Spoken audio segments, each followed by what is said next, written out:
दोस्तों आज मैं फर्स्ट राइड करूंगा बजाज पल्सर P150 का और आपको ये बताऊंगा कि ये बाइक चलने में कैसी है और चलाने में मुझे क्या कमियां लगी और क्या खूबियां लगी। पूरी जानकारी आप हमारी इस वीडियो से कर पाएंगे। तो स्टार्ट करते हैं। मैं इस समय हूँ हरियाणा में और कौन सी जगह है ये मुझे नहीं पता है। तो स्टार्ट कर लिया मैंने। किसी भी बाइक में टेस्ट राइड जैसे जब शुरू करते हैं तो सबसे पहले हम उसकी राइडिंग जैसे राइडिंग पोजीशन की बात करते हैं कि जैसे जो राइडर उस पर बैठा है उसकी पोजीशन क्या है। तो आप देख सकते हैं इसकी राइडिंग पोजीशन बढ़िया है, लेकिन उसको थोड़ा सा डिटेल से मैं आपको बताता हूँ। जैसे कि एक होता है कि बाइक में बैठे हैं और दूसरा होता है बाइक पर बैठे हैं और तीसरा होता है बाइक के साथ बैठे हैं। तो इसका जो राइडिंग पोजीशन है मतलब कि आप बाइक के साथ बैठे होते हैं। जैसे कुछ बाइकों की फ्लैट सीट होती है तो आप उसके ऊपर बैठे होते हैं, तो वहाँ पर जब ब्रेकिंग करते हैं तो थोड़ी सी कंट्रोलिंग में मज़ा नहीं आता। और जैसे FZ जैसी बाइकें होती है जिसमें आप घुस जाते हैं अंदर में, तो बाइक में बैठे होते हैं तो वहाँ पर जैसे आपके गुप्तांगों में कभी कभी 2-3 सवारी में दिक्कत हो जाती है। तो यहाँ पर बाइक के साथ बैठे हैं मतलब इसका जो सीटिंग पोजीशन है वो मुझे बहुत ही बेहतरीन लगा। और मैं आपको बता दूं कि ये 11वीं पीढ़ी है, मतलब 11th जनरेशन है बजाज पल्सर सीरीज की। तो भाई अभी यहाँ पर राइडिंग क्वालिटी की बात हो गई। अब इसके अलावा जैसे ब्रेकिंग की बात करें तो जैसे कि मैंने इसकी ब्रेकिंग टेस्ट कर ली है। लास्ट में मैं आपको जब रोकूंगा तो ब्रेकिंग टेस्ट करके बता दूंगा। लेकिन अब इसके बाद बारी आती है जैसे कि ये इसका पिकअप कैसा है। तो अब बात करते हैं सबसे पहले हम पिकअप की। तो यहाँ पर पहले इस ट्रक से आगे निकाल लें। तो मैंने इस बाइक को अभी तक 65 किलोमीटर चला लिया है। ट्रिप 1 में आप देख सकते हैं मैंने 65 किलोमीटर चला लिया है। तो मैं अपना सारी चीज़ें शेयर करना शुरू कर देता हूँ। इस बार बजाज कंपनी ने जैसे इसका जो 10 किलोग्राम वज़न कम कर दिया है और इसमें जो पावर है वो थोड़ी सी बढ़ा दी, टॉर्क बढ़ा दी और टॉर्क को जो कम RPM पर दिया है। तो मैं आपको पहले उदाहरण दिखा देता हूँ। जैसे कि आप देखेंगे मैं 60, 68 और मैं इधर से चलता हूँ।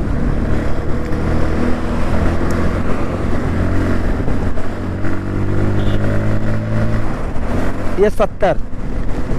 अब जैसे मैं 70 पे चल रहा हूँ तो ना तो इंजन पे कोई लोड पड़ रहा है, ऐसा नहीं लग रहा है कि जैसे मैं बाइक को खींच रहा हूँ, बहुत ताकत लगानी पड़ रही है। और चौथी सबसे बड़ी बात वाइब्रेशन, एकदम 70 और 80 भी दिखा देता हूँ। आप शीशों को देख लें, साइड मिरर को, कोई भी वाइब्रेशन नहीं है। तो वाइब्रेशन इस बार इन्होंने एकदम ख़त्म कर दी कि मतलब हाथों में झंझनाहट नहीं हो रही है। और राइडिंग पोजीशन की वजह से जैसे मेरी हाइट है 5.8 या 9 इंच है, तो ऐसे में मुझे बैक पेन की या 68-66 किलोमीटर चलाने में मुझे कोई भी प्रॉब्लम इस बाइक में बिल्कुल भी नहीं हुई है। तो वाइब्रेशन कम है, कम का मतलब ख़त्म है। और इसके अलावा पिकअप इसका बहुत लाजवाब है और ख़ास करके मिड रेंज का जो पिकअप है वो बहुत ही ज़्यादा ज़बरदस्त है। जैसे कि जब आप इसको अगर और इसमें अंडर स्क्वायर इंजन है तो अगर आप इसको ट्रैफिक में चलाते हैं तो ऐसा नहीं, जैसे अंडर स्क्वायर इंजन होने से ये बंद नहीं होगी बार बार। ऐसा नहीं कि आप इसको तीसरे में चौथे में भी चला सकते हैं। अभी मैं 5वें में हूँ और ये देखिए तीसरे में हूँ। आराम से मैंने उठा दी बाइक को, चौथा डाल देते हैं ना, ये देखिए। और मान लीजिए आपने एक गलत है, लेकिन मैं दिखा रहा हूँ सिर्फ आपको कि मैंने 13 की स्पीड में कुछ गियर कम करना चाहा।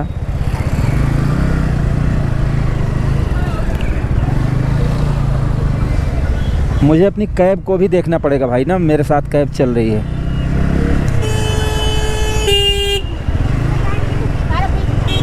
तो जैसे अगर अभी मैं इस समय ट्रैफिक में चल रहा हूँ, तो अगर आप ट्रैफिक में इस बाइक को चलाएंगे तो मुझे लगता है कि आपको कोई दिक्कत नहीं होगी, क्योंकि इस बार जो इन्होंने light weight under square engine और 110 mm के टायर और जो इन्होंने वेट डिस्ट्रीब्यूशन, क्योंकि जब आप इस बाइक को लेंगे तो हो सकता है आप 50 साल के भी हो सकते हैं, आप 60 साल के भी हो सकते हैं, आप 18 साल के भी हो सकते हैं, कोई भी इस बाइक को चला सकता है। लेकिन अब इसको चलाने में मज़ा क्या है ये आप ज़रूर जान लो, क्योंकि इस बार जो इन्होंने वेट डिस्ट्रीब्यूशन किया है इस बाइक का वो भी 50-50 का मतलब 50 आगे और 50 पीछे, मतलब कि 48 पॉइंट कुछ आगे है और 50 पॉइंट कुछ या 50, हाँ ठीक है भाई, ये जा रहे हैं तो 50 मतलब 50 वेट कर दिया है। तो इससे बाइक जो है वो बिल्कुल दबती नहीं है अचानक। अब देखिए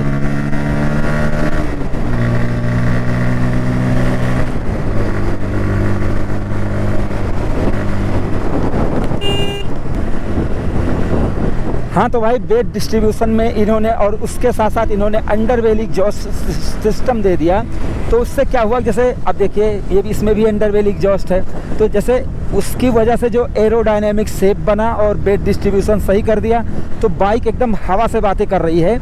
और चलते समय ऐसा नहीं कि भाई लहरा रही है या, और जो इन्होंने भार सही से दिया है उसकी वजह से जैसे जब आप ब्रेकिंग करेंगे तो ऐसा नहीं कि भाई पिछला टायर दिल्ली भाग रहा है, अगला टायर हरियाणा भाग रहा है, मतलब ऐसा नहीं है। तो ये चीज़ मुझे इस बाइक में बहुत ही ज़बरदस्त लगी।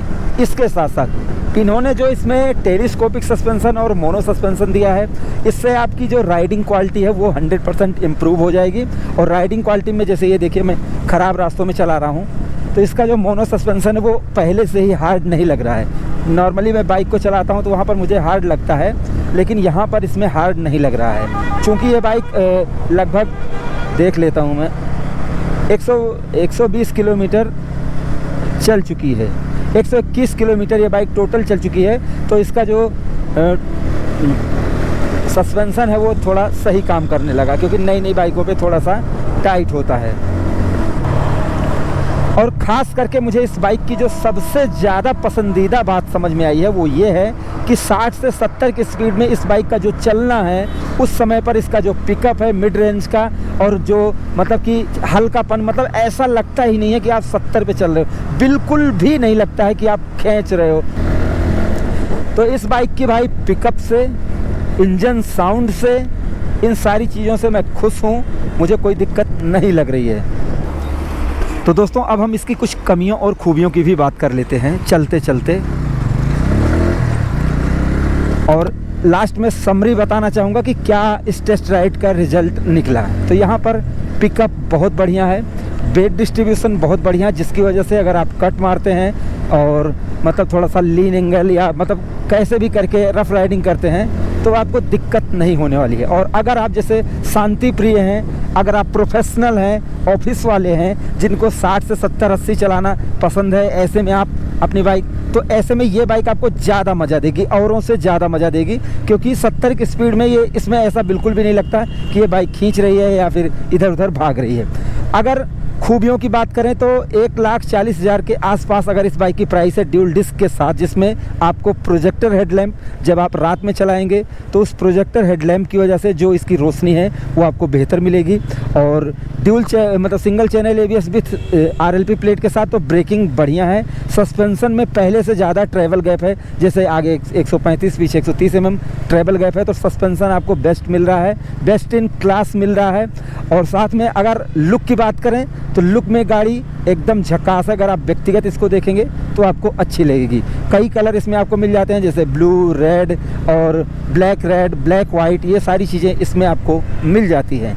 अगर हम कॉन्स की बात करें थोड़ा सा, माइलेज मैंने आपको नहीं बताया, माइलेज लगभग 50-55 तक मिलेगी अगर आप 70 तक चलाते हैं, 60 तक चलाते हैं और रफ़ राइडिंग नहीं करते, और रफ़ राइडिंग करते हैं तो वो आपके ऊपर है कि आपको 40 मिलती है, 45 मिलती है या फिर 50 मिलती है। जैसा आप चलाएंगे वैसा ही आपको इसमें माइलेज मिलेगी। और ये कोई चेक करने की बात नहीं है, कुछ मेथड होता है, जैसे कि अंडर स्क्वायर इंजन और 110 mm का टायर और वजन, वेट डिस्ट्रीब्यूशन, इन सबको मिला के ही माइलेज बताया जाता है। अब चाहे कोई चला के दौड़ा के बताए, चाहे मैं वैसे ही बताऊँ, तो उतनी माइलेज आपको मिल जाएगी।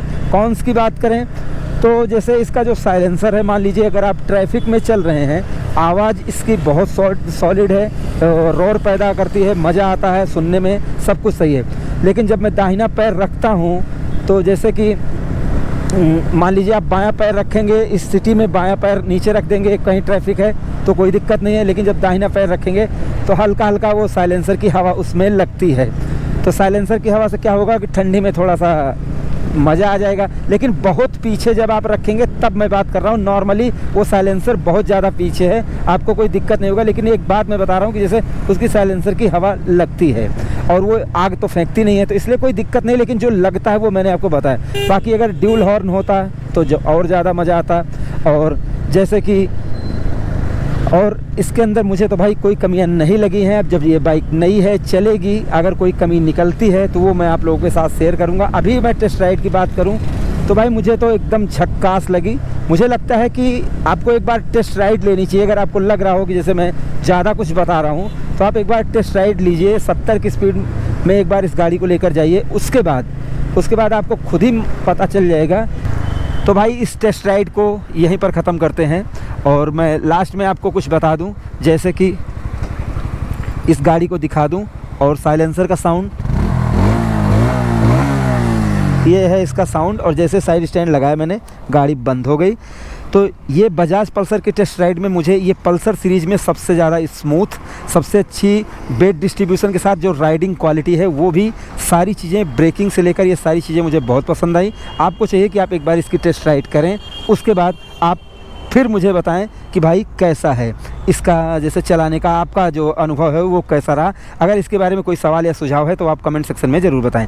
वीडियो अगर आपको पसंद आई हो तो प्लीज़ आप इस वीडियो को लाइक करें, शेयर करें और आप अपने इस चैनल को bike point by Mintu and Rahul को सब्सक्राइब करके बेल आइकन को जरूर दबाएं, जिससे हमारी हर आने वाली वीडियो की नोटिफिकेशन आप तक पहुँच सके। तो हमारी इस वीडियो को देखने के लिए आपका दिल से धन्यवाद। आपका दिन शुभ रहे। धन्यवाद।